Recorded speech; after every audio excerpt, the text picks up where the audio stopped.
Salmo 91. O que habita no esconderijo do Altíssimo e descansa à sombra do Onipotente, diz ao Senhor: meu refúgio, meu baluarte, meu Deus em quem confio. Pois ele te livrará do laço do passarinheiro e da peste perniciosa, e cobrir-te-á com as suas penas, e sobre as suas asas estarás seguro. E a sua verdade é pavês e escudo. Não te assustarás do terror noturno, e nem da seta que voa de dia, nem da peste que se propaga nas trevas, nem da mortandade que assola ao meio-dia. Caiam 1000 ao meu lado, 10.000 à minha direita, e eu não serei atingido. Somente com os teus olhos contemplarás e verás o castigo dos ímpios. Pois dissestes: o Senhor é o meu refúgio, fizestes do Altíssimo a tua morada. Nenhum mal te acontecerá, nenhuma praga chegará à tua tenda. Porque aos seus anjos dará ordem a teu respeito, para que te guardem em todos os teus caminhos. E eles te susterão nas tuas mãos, para não tropeçares em alguma pedra. E pisarás o leão e a áspide, e calcarás aos pés o leãozinho e a serpente. Porque a mim se apegou com amor, eu o livrarei. Pô-lo-ei a salvo, porque conhece o meu nome. Ele me invocará e eu lhe responderei. Na sua angústia eu estarei com ele. Livrá-lo-ei e o glorificarei. Saciá-lo-ei com longevidade e lhe mostrarei a minha salvação. E quando eu comecei a ler esse salmo, eu pensei: meu Deus, como é que eu nunca preguei sobre esse salmo? Bom, tem tanta coisa que eu não preguei na Bíblia, né? Uma Bíblia inteira para pregar. Mas Deus começou a falar comigo. O Salmo 91 é um refúgio. Diz que Deus é um refúgio no tempo de angústia. E olha só, eu escrevi assim aqui na minha introdução. O Salmo 91 é um poderoso lembrete de que há um refúgio seguro em Deus em tempos de medo, diz aí medo, ansiedade, incerteza na vida. Porém, muitas vezes, ao invés de procurarmos o refúgio em Deus, queremos resolver a nossa situação de crise por nós mesmos, quando a vitória está em refugiar-se em Deus. Vê se isso não é uma verdade. É uma verdade na minha vida. Eu sei disso. E muitas vezes, ao invés de se refugiar em Deus, tentamos vencer pelo nosso braço, pela nossa sabedoria, pela nossa experiência. Tentamos vencer por aquilo que entendemos que é a maneira correta. E não buscamos qual é a maneira de Deus. Então tem algumas coisas aqui que eu escrevi 4 pontos aqui. O lugar de refúgio, primeira coisa, Salmo 91 e 2. Deve ser um lugar da habitação constante, porque nós vivemos no mundo. Gente, não tem um segundo da tua vida que você não precise viver no refúgio de Deus. Sabe por quê? Porque você está no mundo. E a Bíblia diz que este mundo tem um Senhor, é o diabo. E diz que esse mundo é contra você. Você não é do mundo. A Bíblia diz que você está no mundo, mas você não é do mundo. Então, nós temos que viver todas as horas da nossa vida nesse refúgio. Mas nem sempre nós estamos conscientemente vivendo nesse refúgio.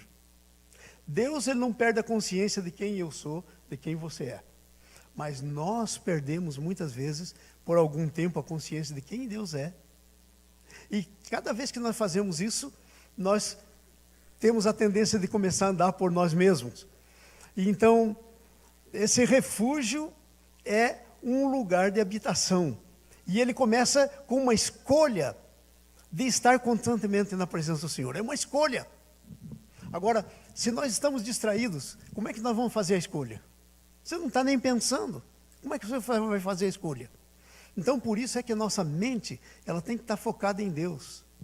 Nós temos que, quando levantamos de manhã, dizer: Deus, estou acordando nesse dia, obrigado pela noite que o Senhor me deu. E agora, Senhor, eu quero te convidar para andar comigo nesse dia. E andar o dia todo na presença dEle. Ele quer estar com você nas mínimas coisas da tua vida. As irmãs aí, quando estão limpando a casa, ele quer estar lá. Convida Jesus para limpar a casa com você. Em todas as horas. Mas é muito fácil a gente esquecer da presença dele e a gente andar por nós mesmos, ok? Então, um bom exemplo disso é o povo de Israel andando no deserto. A Bíblia diz que lá no deserto era uma coisa terrível. Imagina um sol de 70 graus no deserto, seco, e aquele povo andando. Era de fritar os miolos, né? Então, o que é que Deus fez? A Bíblia diz que durante o tempo todo que o povo de Deus andou no deserto, Deus pôs uma nuvem sobre eles. Uma nuvem. Então, o povo tinha que ficar parado. Se a nuvem se movesse, eles se moviam. Se a nuvem ficasse parada, eles não deveriam se mover. E imagine só se eu, que sou um tanto cabeça dura, estava lá no deserto, embaixo da nuvem, e a nuvem parada, e fica parada por uma semana. Eu penso, mas é muito tempo aqui parado. Eu vou andar para a terra prometida. E eu saio. O que vai acontecer comigo? A nuvem ficou parada, eu saí debaixo da proteção de Deus. Eu saí debaixo do refúgio de Deus. Aquela nuvem era um refúgio para eles. E aí o que ia acontecer? Eu ia me queimar. Meu lábio ia ficar tão seco, minha pele ia ficar tão seca, possivelmente eu ia morrer desidratado naquele deserto. Porque eu saí do refúgio. Aquele é um texto que ensina tremendamente como nós temos que viver a nossa vida cristã. Saiu do refúgio, vai se dar mal. Então nós temos que viver, nós temos que ter consciência e habitar, e isso é uma escolha. É uma escolha. Porque o povo tinha aquela escolha de sair debaixo da nuvem ou ficar embaixo da nuvem. Amém? Então é uma escolha.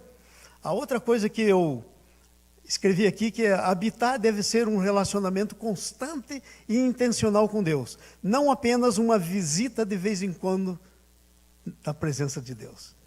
Então, nossa vida cristã, às vezes, é assim. Nós marcamos um tempo com Deus. Ai, Deus, hoje eu vou orar por meia hora.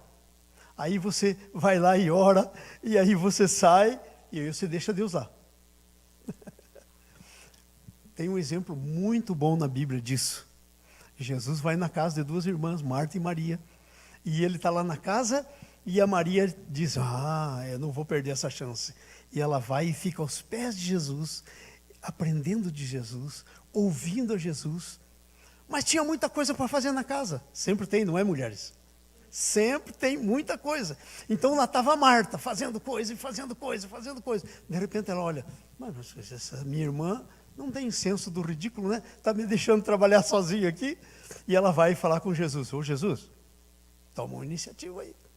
Manda a minha irmã me ajudar. E Jesus responde para ela. Vocês sabem o que Jesus respondeu. Ela escolheu a melhor parte e isso não lhe será tirada. Então, quando você faz a escolha da melhor parte, isso jamais vai ser tirado de você. Jamais vai ser. Porque Deus vai honrar você. Mas é uma escolha. Aí nós temos a escolha que a Marta fez e a escolha que Jesus fez, que Maria fez. E eles não iam ter Jesus por muito tempo. Imagine que privilégio receber a pessoa de Jesus. Mas aí estava tão ocupado. Imagine que privilégio você e eu temos de termos Jesus vivendo em nós, mas não só vivendo em nós, porque Jesus, Ele é Deus. Ele é, ao mesmo tempo, imanente, quer dizer, Ele está em todos os lugares ao mesmo tempo, mas ao mesmo tempo Ele é transcendente. Então Ele está em nós, Ele está sobre nós, Ele está do nosso lado, Ele está onde você for. Mas às vezes nós perdemos a visão disso. E aí a gente perde a visão de como viver a vida cristã. A gente perde a visão. E aí o que acontece comigo e com você? Quando a gente perde essa visão? Nós fazemos uma divisão nas coisas. Secular e sagrado. Agora eu estou aqui na igreja. Aqui é sagrado. Eu vou ouvir a palavra de Deus, eu vou cantar, eu vou adorar, e eu vou estar aqui com os irmãos em comunhão. E é mais ou menos assim, a gente vem lá de fora e tem muitas capas ali, né? para você entrar na igreja. Aí você pega uma capa e veste uma capa de crente. E você vem. Agora, aqui sim. Aqui é um lugar sagrado, especial. Gente, todo lugar é sagrado. Toda hora é especial. Todo tempo é especial. E às vezes a gente sai da igreja e diz, agora pendura a capa aí, eu vou lá, agora sim, vou lutar aqui no mundo. Você deixou o sagrado e saiu para o secular. Essa é uma das grandes mentiras do diabo. Porque segundo a Bíblia, quando você recebeu Jesus, Ele te colocou no reino dEle. Mais do que isso. O Colossenses diz, o Efésios também diz, capítulo 2, Colossenses capítulo 3, que você está sentado em Cristo Jesus nos lugares celestiais. Olha só quem é você. Olha quem é você. Nós precisamos entender isso, para não fazer essa bobagem do secular e sagrado. Então eu saio, eu tenho que ser tão santo lá fora, quando santo aqui, quando santo no trabalho, quando santo quando vou dormir, quando santo... Porque senão, o que eu estou fazendo? A santidade de Deus por alguns tempos na minha vida. Agora eu vou dormir. Esquece, agora eu estou dormindo. Não, você tem que dormir santo. Porque você pode, no teu sono, ser levado para Jesus, e daí como é que vai ser? Se você não está dormindo em santidade. Entendeu? Lá fora, no teu trabalho. Você não sabe a hora que você vai. Então, não pode ter essa divisão de secular e sagrado. Mas ela é quase natural. Porque, apesar de nós não sermos do mundo, nós estamos no mundo. E é muito fácil a gente não entender essa coisa. A gente colocar as coisas fora de lugar. Muito fácil. Vocês estão entendendo o que eu estou dizendo? Por isso esse assunto de habitar no esconderijo do Altíssimo é um negócio muito sério. Eu estou dizendo a verdade para vocês. Quando eu fui fazer esse estudo aqui que eu estou compartilhando, eu pensei assim, mas o que eu estou fazendo na vida? Que eu nunca parei para meditar e fazer um sermão nesse texto, porque é tão importante. Em outras palavras, eu podia ter dado um título para essa palavra de hoje, como viver a vida espiritual no dia a dia. E como é que nós temos que viver a vida espiritual no dia a dia? Viver no esconderijo do Altíssimo sem sair dele. Sem sair dele. E o esconderijo do Altíssimo é Jesus em você, é Jesus por você, é Jesus sobre você, é a nuvem. Não saia debaixo da nuvem. E aquela nuvem era nuvem branca, na Bíblia, aliás, tem 3 tipos de nuvem. Nuvem branca, nuvem negra e nuvem luminosa. Não vamos falar sobre isso, não é agora aqui o assunto, mas não saia debaixo da nuvem. Não saia debaixo do esconderijo que Deus te deu. E o esconderijo dele é a presença dele em você. E isso, por isso eu escrevi aqui, tem que ser constante e intencional. Você tem que ter intenção de viver isso.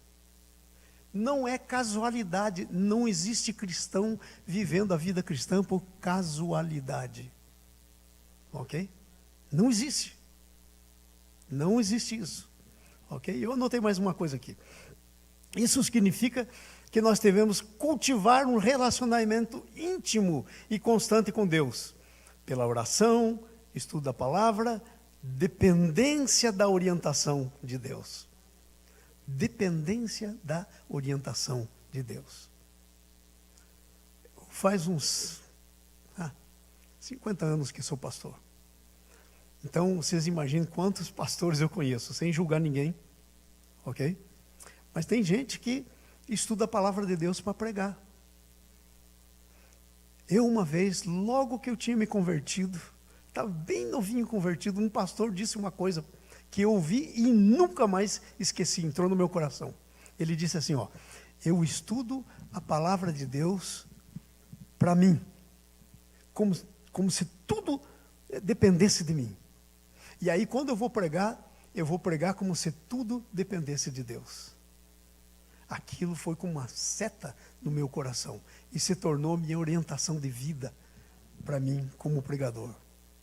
Então, essa é uma orientação de vida para um cristão em geral, não é só para pregadores. Ok?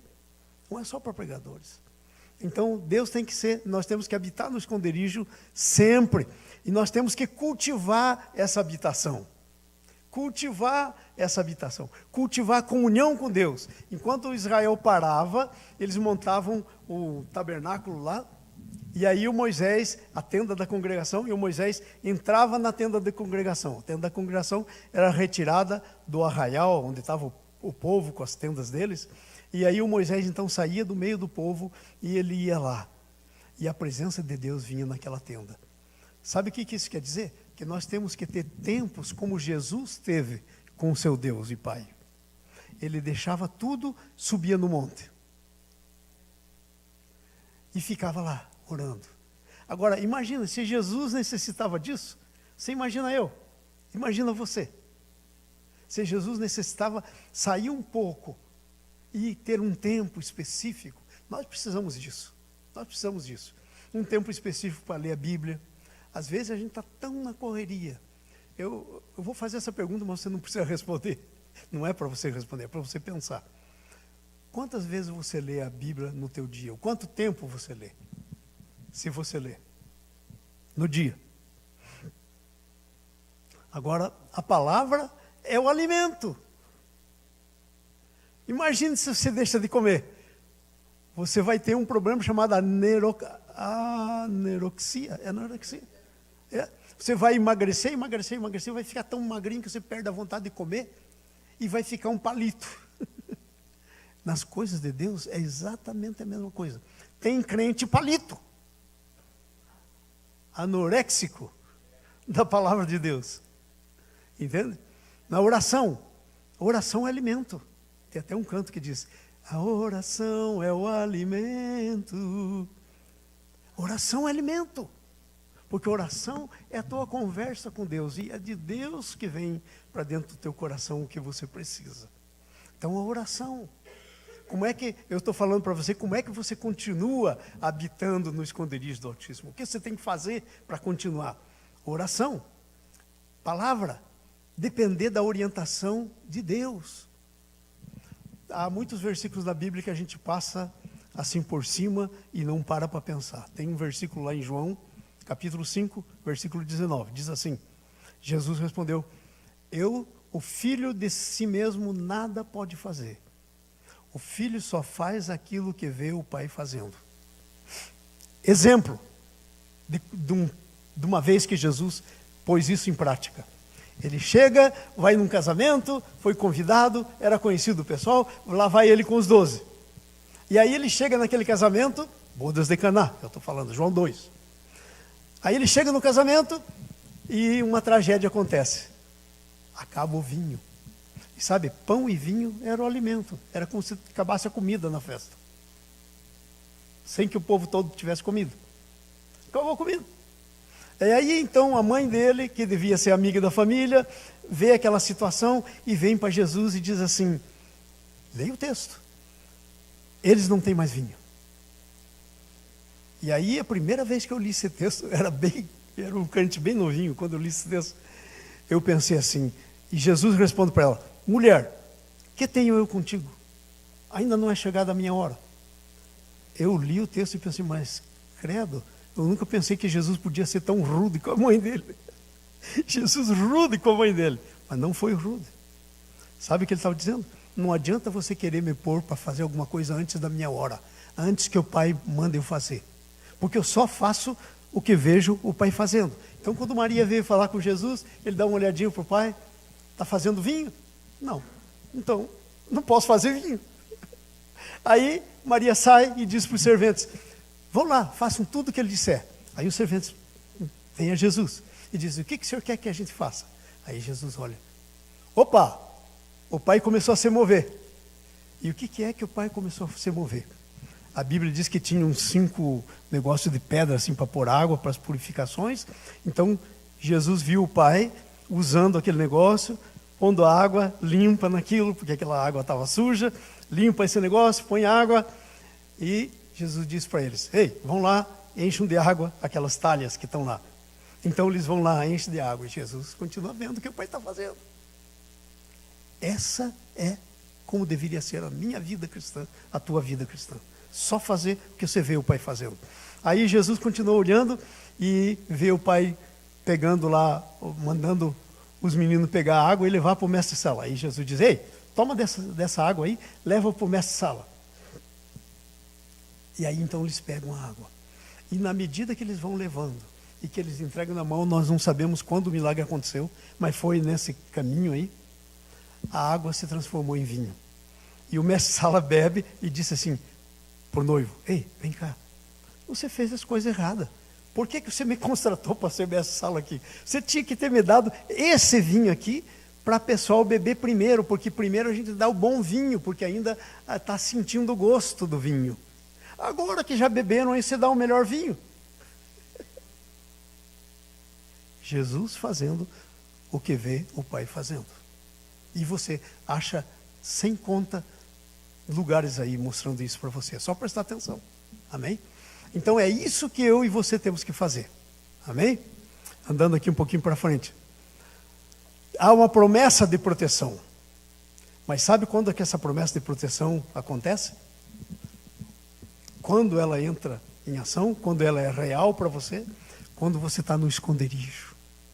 Fora do esconderijo, fora da nuvem, você está por você mesmo. Você está andando por você mesmo. No teu plano, e aí você vai receber o que vem de lá. Deus não tem nada a ver com isso. E tem gente que diz, ai Senhor, por que está acontecendo isso comigo? Ué, Deus, eu penso assim, eu imagino Deus olhando e a pessoa dizendo, por que está acontecendo isso comigo, Deus? E Deus dizendo, ué, quem te mandou sair debaixo da nuvem? Está se queimando. Né? Como se Deus tivesse culpa. Ele não tem culpa. É decisão. Por isso, eu falei aí antes, temos que ser intencional, tomar decisões. Porque isso se chama fé em ação. E fé não é qualquer fé. Como já ouvimos aqui, né? Na hora da adoração, fé é na palavra de Deus. E também você tem que entender uma coisa. Nós pensamos palavra de Deus como, às vezes, nós temos, eu disse aqui, domingo atrasado, que nós temos uma fé budista. Fé budista é o seguinte, o Buda deixou um monte de ensino, e agora é o seguinte, você lê e você se vira para fazer o que está escrito. O Buda morreu, não está aí para te ajudar, não prometeu que vinha viver a vida dele em você. Mas se você é cristão, a tua fé é na palavra de Deus. E sabe quem é a palavra de Deus? Uma pessoa. É a pessoa de Jesus. No princípio era o Verbo estava com Deus, e o Verbo era Deus. E o Verbo se fez carne, João 1:1, agora João 1:14, o Verbo se fez carne e habitou entre nós. E vimos a sua glória como a glória do unigênito do Pai. E a vida cristã, a definição é essa: já não mais eu vivo, mas Cristo vive em mim. E o viver que agora eu tenho na carne, eu vivo pela fé.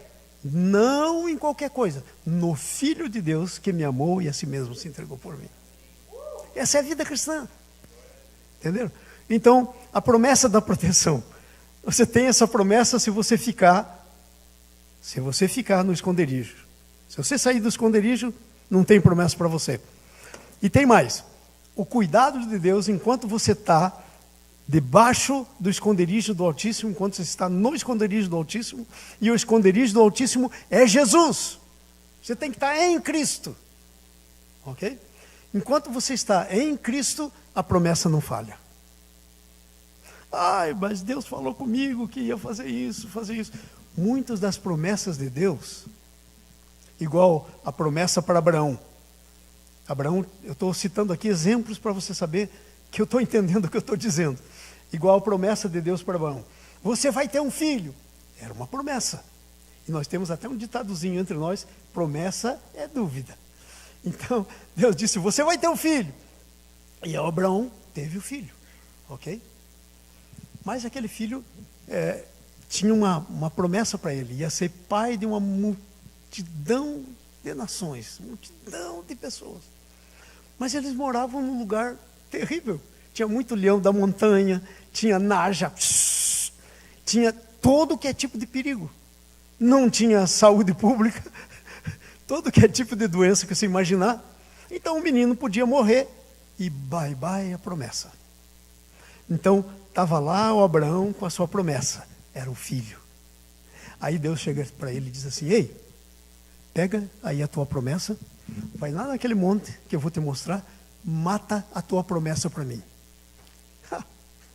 Deus te dá a promessa e depois ele vai pedir de volta a promessa que ele te deu. Se você entregar para ele, você ganha. Se você segurar, você perde. Está falando com você quem já perdeu promessa. Uma vez eu criei uma missão que chamava Missão Discipulado. E eu estava assim no fogo, tinha sido batizado com o Espírito Santo, mas eu estava na igreja presbiteriana. Não tem nada disso de batismo do Espírito Santo, aquela coisa toda. Mas eu estava lá, amém, aleluia, glória a Deus. Muito bom lugar para se estar na igreja.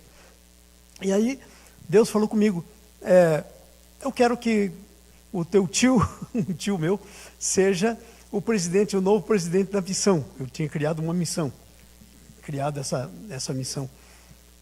E eu pensei assim, de jeito nenhum, o meu tio é um tradicionalzão. Os professores que ensinavam na escola da missão, era toda gente cheia do fogo. Falei, a primeira coisa que ele vai fazer, ele não vai trazer esse povo mais. E os alunos aqui não vão ter experiência profunda com Deus, como eles estão tendo. E eu disse não para Deus. E aí Deus me deu um sonho. O sonho do Daniel. A árvore grande e tal, cortou a árvore. E a árvore era eu. E Deus disse, vou te cortar. Vou te cortar. Mas eu vou ser misericordioso com você, vou deixar as raízes, porque lá no Daniel ficou a cepa, né? O toco, e aí nasceu outra árvore. Eu não tomei muito a sério que Deus vai me cortar, eu estou fazendo a vontade dele, né? Não deu outra. Deus me cortou, a missão acabou. Matei o meu Isaac. Era o meu Isaac, eu não quis levar ele para sacrificar a Deus. Deus te dá uma promessa, se você não levar a tua promessa a Deus e sacrificar a tua promessa, você perde. Porque quando Deus te dá uma promessa, Ele te dá uma promessa, mas essa promessa, ela tem coisas que você tem que fazer. A tua parte para ser feita. Que é crer na promessa de Deus e amar mais o Deus da promessa do que a promessa. Eu amei mais a promessa do que o Deus da promessa, perdi a promessa. Mas aí eu tinha essa palavra de que Deus ia ter misericórdia de mim. E aí eu mudei para Foz do Iguaçu, uma cidade bem longe, porque eu resolvi começar a plantar igrejas que não eram presbiterianas. Então eu não queria fazer confusão na cidade. 400 quilômetros de distância para não fazer bagunça, não dividir a igreja, porque eu tinha plantado muitas igrejas na minha cidade. Se eu começasse lá, dividir a igreja. Aí eu mudei, fui começar do zero. O que hoje é a ICC Foz, como nós aqui somos ICC Atlanta. Então mudei para lá e Deus então começou a me abençoar de novo. Aí eu criei uma nova missão, que é a nossa missão, a Mid World Mission. E Deus, de novo, chegou numa hora assim que o pessoal, a minha liderança, disse para mim, ei, nós não queremos mais que você seja líder. Foi na minha mente, o Isaac. Era como se Deus estava perguntando para mim, vai sacrificar o Isaac ou não? Eu disse, ok, mas eu não vou permitir que vocês sejam culpáveis disso que vocês vão fazer. Então é o seguinte, nós estamos aqui na reunião de liderança, e aqui mesmo eu tiro o meu chapéu de líder, eu submeto aos pés de vocês e vou ser só um com vocês. Pronto. Vocês não vão ser culpados de eu não ser mais líder aqui. Não vão ter esse pecado sobre vocês, porque eu me demito. E eu fiz isso. E então, mais de um ano tivemos vivendo assim. E aí Deus me levantou. Era num retiro. O pessoal perguntou, quem que vai pregar no nosso retiro? Eu falei, não sei. Vocês decidem. E eu senti claramente no meu coração, vou ficar aqui de joelho até ver o que Deus vai fazer. Vou perseverar aqui. Eu fiquei de joelho. E aí o camarada deu a palavra, falou a palavra e terminou umas 2 horas a palavra. E eu lá, já nem podia levantar mais, se tentasse levantar, já estava. E aí no pessoal incomodado, João, tudo bem aí? Eu falei, ótimo, isso é entre eu e Deus, não se preocupe. Aí, de repente, o pregador perguntou, escuta, como é que é o sistema de governo de vocês aqui da igreja? E Deus falou claramente comigo, estou te levantando. Aí, nós éramos 6 pastores, todos os meus filhos na fé. Eu ordenei todos eles. E aí um deles disse assim, nós temos um governo plural. Assim, quando a gente precisa fazer alguma coisa, a gente junta todo mundo. O camarada disse assim, governo plural? Quer dizer que vocês são um corpo, quantas cabeças aí? Quantos pastores? 6. E ele começou lá do Velho Testamento, explicando que Deus sempre levantava alguém para responder perante ele. Terminou. Ficou um silêncio de novo. E aí o homem perguntou, mas como é que é, gente? Não vão levantar ninguém, não? Aí o pessoal disse assim, sim, vamos levantar. Acharam um azeite de cozinha e trouxeram aquele azeite e disse, nós vamos ungir. E aí o pastor disse, peraí, vocês, antes de ungir, vocês vão se ajoelhar perto da pessoa que vocês vão ungir e vão jurar fidelidade. E aí de você, se você romper o teu juramento, Deus vai pôr a mão em cima de você. Eu falei, meu Deus. E Deus me levantou. Não perdi o meu Isaac. Enquanto você não oferece o Isaac, que é a tua bênção, para Deus ser maior do que a tua bênção, você perde. Amém?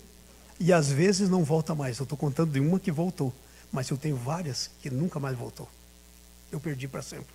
Então olha só, primeiro diz aí no texto que nós estamos lendo, ele nos livra do laço do passarinheiro. É uma coisa que lá, antigamente, eles punham assim um lacinho com um galho dobrado e alguma coisa para o passarinho vir comer e pum, quando ele tocava, subia nele. Era o laço do passarinheiro. E aí então o pessoal caçava dessa maneira. Isso é uma batalha espiritual. É como Satanás faz as suas armadilhas. Ele põe laços para você pisar nela. E se você pisa nela, te pegou. Porque às vezes eu nem sei onde está a armadilha. E eu vou lá, como um passarinho, sem pensar, e pum! Agora veja só essa coisa interessante aqui. Ele nos livra do terror noturno. Terror noturno são os medos, as ansiedades em horas escuras da nossa vida.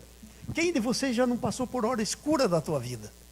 Hora de decisão, horas difíceis, horas às vezes de amargura, doenças, coisas que acontecem na nossa vida, que vêm sem a gente pedir.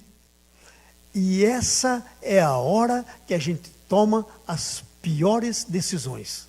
Toma decisão por nós mesmos. É nessa hora. Então, por favor, não tome decisão impensada, porque Ele quer te livrar do terror noturno. Agora, Ele diz aí que Ele livra da peste que se propaga nas trevas. São os perigos não aparentes. Você não sabe quando tem uma peste. Passamos aí pelo Covid. Como é que você podia olhar na pessoa e saber que ela tinha Covid? Perto de você. Às vezes ela nem sabia, porque demorava para se manifestar. Às vezes estava infectada e não sabia. Ele te livra. Ele te livra quando você não sabe. Ele é que te livra. Então, a promessa da proteção de Deus é a promessa de um Deus soberano que sabe todas as coisas que podem vir sobre você e Ele te livra. Ele te livra. Mas você precisa estar no esconderijo. Se estiver fora da nuvem, não te livra. Podemos estar seguros quando confiamos nesse Deus soberano. Devemos nos apegar às suas promessas durante a provação. Vem provação sobre você. E aí você só tem uma coisa para fazer: se apegar à promessa. Deus é escudo e fortaleza, como foi com Jesus. Como Deus foi com Jesus, Ele quer ser com você. Ele quer fazer com você o que Ele fez com Jesus. Não vai evitar o sofrimento, não evitou o de Jesus, mas vai estar com você. Vai te dar vitória em qualquer circunstância que você viver. Amém? E essa é a coisa importante. Terceira coisa, o Salmo nos mostra, versículo 14 e 15, o poder da oração. Eu estava lendo esses textos aí, essa observação que eu fiz, do versículo 3 a 13, agora do 14 ao 15, o poder da oração. A promessa da resposta à oração requer intimidade. Às vezes, gente, eu faço algumas orações, Deus está respondendo, mas eu não vejo. Eu não escuto. Mas quando a gente se concentra em Deus, e a gente tem alguma coisa que é um princípio, e você não abre mão do teu princípio, você vai ouvir Deus. Tem muita gente que chega para mim e diz, pastor, eu nunca ouvi a Deus. Tem alguma coisa errada. Como é que Deus pode ser teu Deus e você nunca ouviu a Deus? Eu ouço a Deus. Mas Deus fala de diferentes maneiras, com cada pessoa. Comigo vem uma certeza no meu coração que é isso.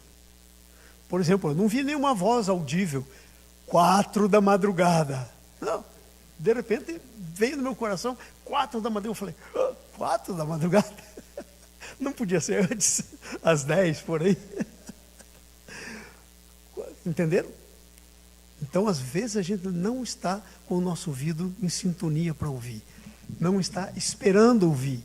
Não está mesmo desejando ouvir. Não está mesmo desejando ouvir. E vocês aqui, os pastores, viu, os pregadores aqui da igreja, fiquem firmes, hein? Porque se um dia Deus não me der uma palavra, é porque Ele está dando para vocês. E se chegar perto da hora e eu não tiver a palavra, eu vou ligar para vocês. Não vou pregar a palavra que Deus não tenha me dado. Então, fiquem prontos, ok? Tenha sempre aí de Deus alguma coisa. Ouça aí. Porque é assim que tem que ser. A promessa é para quem o ama. Já pensou? Casalzinho aí, como é que é teu nome? Vocês dois. Diego e Fernanda. Diego são casados? São casados. E de repente, o Diego, viu, Fernando, você é gente boa, mas o Diego entra numa, não vou falar com a Fernanda essa semana inteira. Ai! Já pensou, Diego? Um mês, Fernanda, sem falar com você. Nós não faríamos com a nossa esposa, mas às vezes nós fazemos com o nosso Deus, que é muito pior. Como é que está a tua vida de oração? Então, a promessa é para quem o ama, para quem reconhece o seu nome. O Diego que eu peguei para Cristo hoje.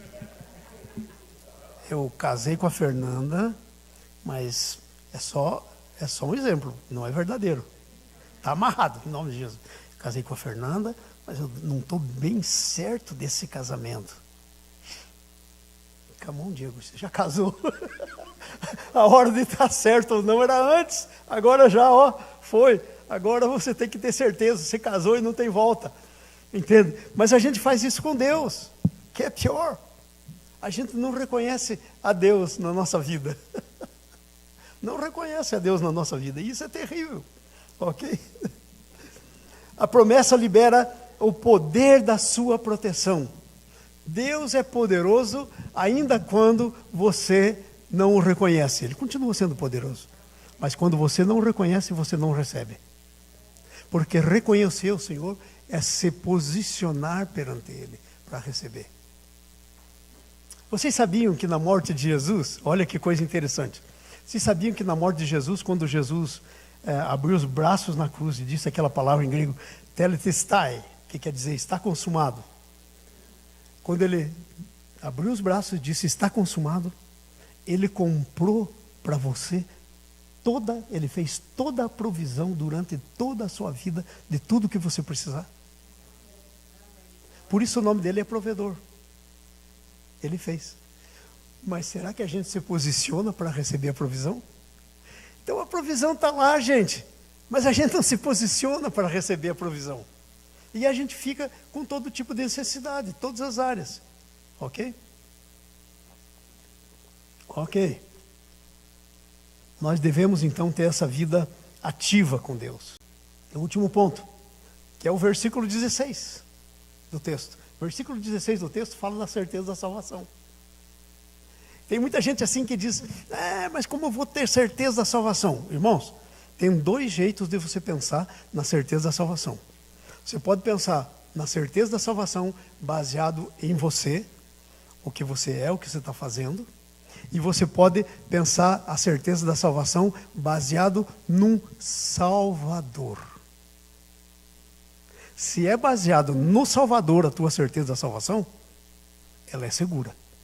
Se é baseado em você, que está sendo salvo, hoje você está salvo, amanhã não salvo. Depois está salvo, é uma montanha russa. A maior promessa de Deus é a vida eterna com Ele. Não são as promessas aqui que a gente usufrui, e que a gente vai, e que a gente vem, e que a gente tem alegria, e que tudo acontece. Não são essas promessas. São também. Porque Deus não quer que você passe essa vida aqui sem desfrutar dEle. A vida cristã é desfrutar de Deus. Amém? Primeira cartinha de João diz assim: pois Deus nos deu a vida eterna, e essa vida está no seu Filho. Quem tem o Filho tem a vida. Quem não tem o Filho de Deus, não tem a vida. Você tem o Filho de Deus? Você tem a vida. E essa vida é vida eterna, porque o amor de Deus é eterno. E eu quero terminar a conclusão. Salmo 91 é um poderoso lembrete da proteção, da fidelidade de Deus, se permanecermos na sua presença, se confiarmos nas suas promessas, se o buscarmos em oração e se conservarmos a esperança da vida eterna. Duas perguntas para você pensar. Estamos vivendo no esconderijo do Altíssimo? Pensa, eu estou vivendo? Ou eu, quando estou com um problema, corro para o esconderijo? Resolvo o problema, saio do esconderijo. Caço outros problemas, volto para o esconderijo. Temos que viver no esconderijo do Altíssimo. Amém? Estamos vivendo? Segunda pergunta: como essa vida tem influenciado as nossas lutas do dia a dia? Como essa vida de viver no centro da vontade de Deus tem influenciado nossas lutas no dia a dia? Como é que tem?